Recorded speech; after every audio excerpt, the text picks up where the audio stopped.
اللہ کے نزدیک بہت بڑا گناہ ہے. والفتنۃ اکبر من القتل، اور فتنے سے مراد شرک بھی ہوتا ہے، اور فتنے سے مراد مومنوں کو اذیت دینا، پرسیکیوشن. اکبر من القتل، یہ قتل سے بھی زیادہ بڑا ہے.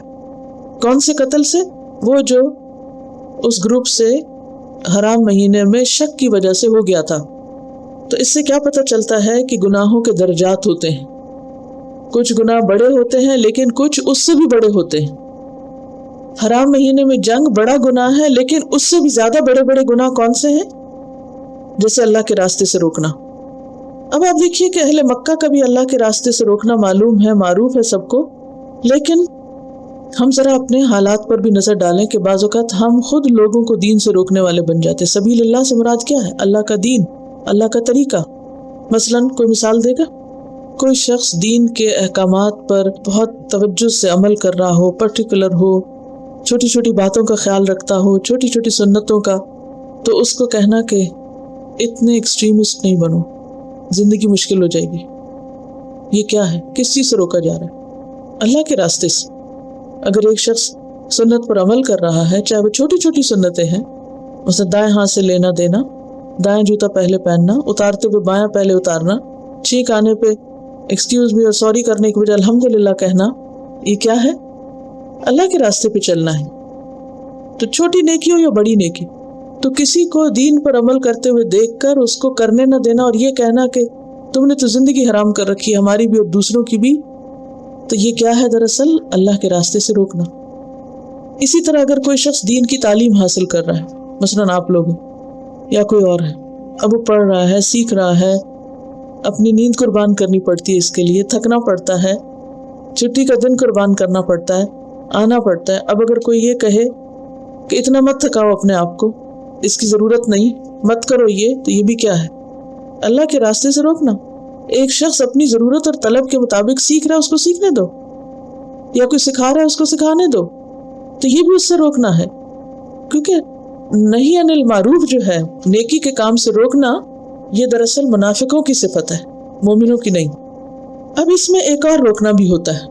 مثلاً اگر کوئی شخص بیمار ہے اور وہ روزہ رکھ رہا ہے اور آپ کو پتا ہے کہ روزہ رکھے گا تو کیا ہوگا؟ اس کی ہلاکت ہوگی. تو یہ روکنا کیا اسی میں آئے گا؟ یہ نہیں آئے گا. تو کچھ ایسے بھی نیکی کے کام ہوتے ہیں کہ جن کو کرنے سے بڑا نیکی کا کام متاثر ہوتا ہے، تو اس سے روکنے میں حرج نہیں ہے. پھر اسی طرح اللہ کا انکار تو بالکل کلیئر چیز ہے. مسجد حرام میں داخل ہونے سے روکنا، صرف مسجد حرام نہیں، کسی بھی مسجد میں جانے سے روکنا. بعض اوقات مائیں اپنے بچوں کو روکتی ہیں. کیوں روکتی؟ آپ نے سنا نہیں کبھی کسی نے روکا بچوں کو مسجد جانے سے؟ آپ چاہتے ہیں کہ جائیں، لیکن بعض بچے چاہتے ہیں اور ماں باپ نماز جماعت سے پڑھنے سے روکتے ہیں. اتنی ارلی تم اٹھ جاتے ہو. اب اگر کوئی بچہ ہے، اس کی ہمت آپ جیسی نہیں، اس کی ہمت آپ سے زیادہ ہو سکتی ہے، وہ کم سو کے بھی گزارا کر سکتا ہے، کیونکہ ہر شخص مختلف ہوتا ہے. اب اگر وہ دین پر عمل کرنا چاہتا ہے تو اس کو مت روکو. وَإِخْرَاجُ أَهْلِهِ مِنْهُ أَكْبَرُ عِنْدَ اللَّهِ وَالْفِتْنَةُ أَكْبَرُ مِنَ الْقَتْلِ. اور فتنہ جو ہے یہ قتل کرنے سے بھی زیادہ بری چیز ہے. اور فتنہ، فساد، پرسیکیوشن، لوگوں کی زندگی حرام کرنا، اور پھر یہ دین کے راستے میں فتنہ تو ہے ہی، عام روزمرہ زندگی میں بھی جو فتنے ہوتے ہیں ان کے قریب نہیں جانا چاہیے، فتنوں سے دور رہنا چاہیے. کیوں؟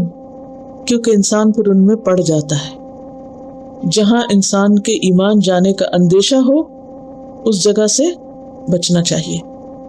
اگر آپ کو معلوم ہے کہ کوئی خاص کتاب پڑھنے سے یا کوئی خاص لیکچر سننے سے یا کسی خاص مجلس میں جانے سے آپ کا ایمان متاثر ہوگا، آپ کے ایمان کا لیول لو ہو جائے گا، تو پھر کیا کرنا چاہیے کہ نہیں میں ذرا دیکھوں تو صحیح کیا ہوتا ہے. دیکھنا تو ہر چیز کو چاہیے.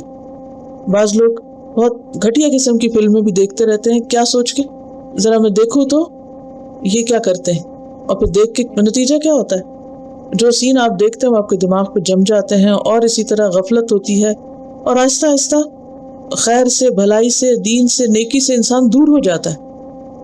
تو فتنہ تو اتنی بڑی برائی ہے کہ جو کسی کو کل کرنے سے بھی زیادہ برا ہے.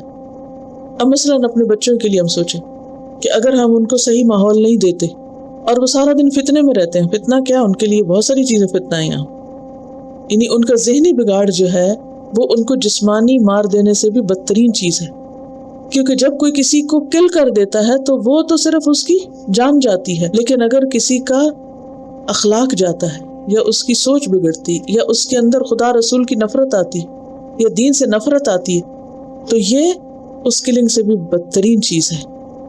الفتنۃ اکبر من القتل ولا یزالون، اور وہ ہمیشہ رہیں گے، یقاتلونکم، تم سے جنگ کرتے، یعنی ہمیشہ ہمیشہ وہ تم سے جنگ کریں گے، کوئی فرق نہیں پڑتا کون سا دور ہے، کون سا زمانہ ہے، حتی یردوکم عن دینکم، یہاں تک کہ وہ تم کو تمہارے دین سے پھیر دیں۔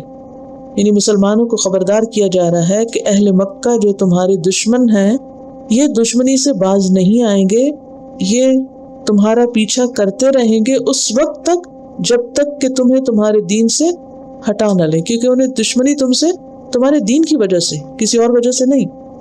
ان استطاعوا، اگر وہ استطاعت رکھتے ہوں، تو اس سے کیا پتہ چلتا ہے کہ وہ ایسا نہیں کر سکے کیونکہ اللہ نے ان کو توفیق نہیں دی ایسا کرنے کی، ورنہ وہ تو اپنی طرف سے کچھ کم نہیں کر رہے تھے۔